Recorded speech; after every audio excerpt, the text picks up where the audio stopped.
Welcome to Skov Creates. In this video I will show you how I scratch built a small train station for a model railroad.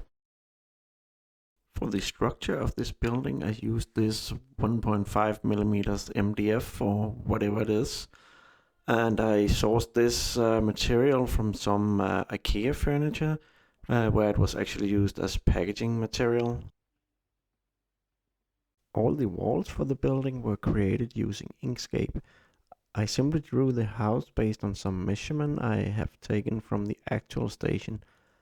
The laser cutter will use the red color for cut lines and the blue is for engraving. All the bricks on the lower section of the wall were created using the Create Tile Clones tool. I used my K40 laser to cut and engrave everything. It took forever, but it turned out really nice.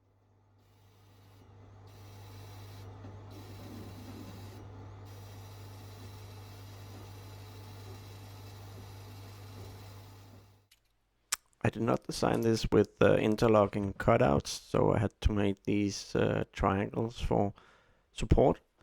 And here you see me use these metal blocks to square up everything before gluing it together. I use a pair of heavy lathe chuck jaws to square up stuff.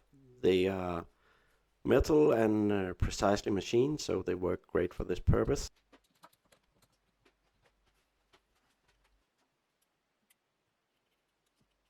Here you see the first wall sections that are now glued together, and it actually holds up really well. It's very solid whenever the glue has dried.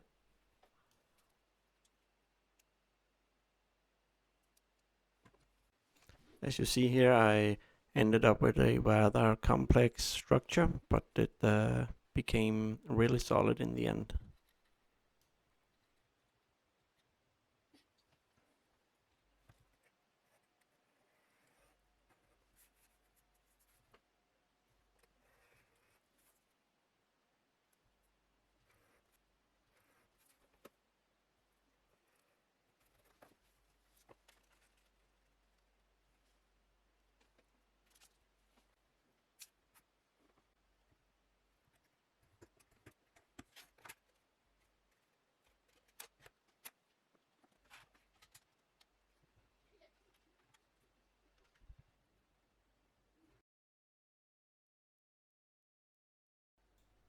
I printed some roof edges on my resin 3D printer, as there were no edges included in the package of roof tile boards. These were then glued on to hide the joints of the roof sections.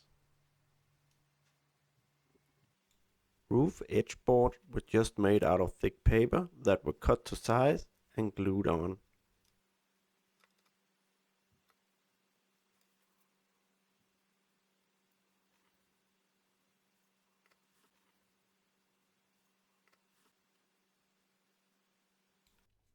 I painted all the roof section with a tile color just to ensure that everything had the same color and you weren't able to see the custom made roof edges.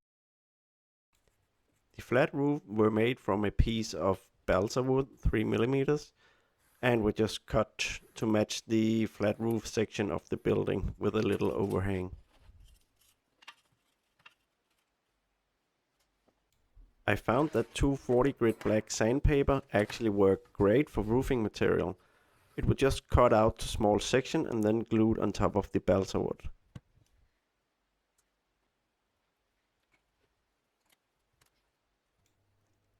Again, I just used cardboard for edge trimming boards and painted everything black. Here you see the small sections for a little chimney that I made on the laser cutter as well, and then just chamfered the edges to get a nice square.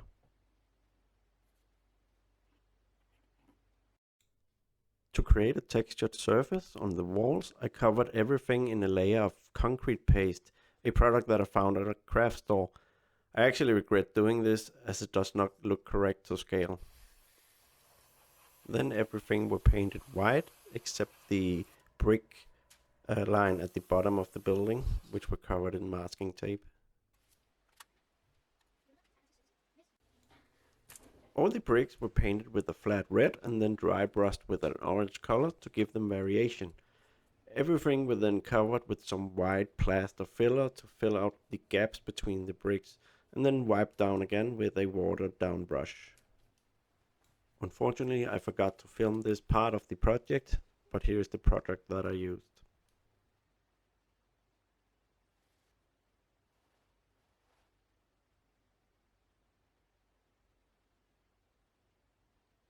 I modeled all the doors and windows for the house in Fusion 360 and then print resin 3D printer.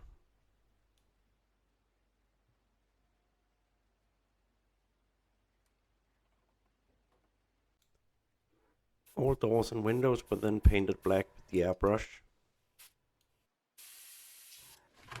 I just used this clear plastic packaging material for windows glasses, just by cutting them out to match the actual size of the windows and gluing them on.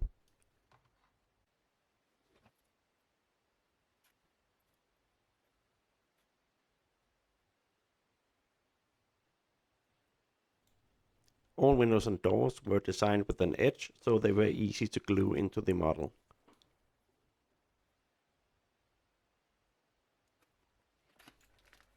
I used this kit to create custom sized gutters for all the roof section.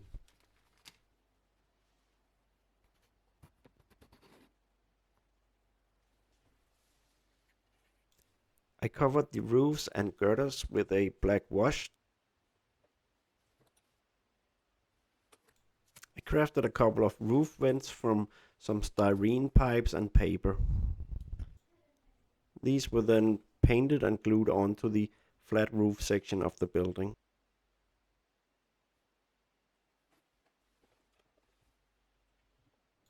I printed a sign and glued it onto some faded plastic to better dissolve the light. I added the internal lighting and the house was finally finished. It took forever to create, but I'm really happy with the end result.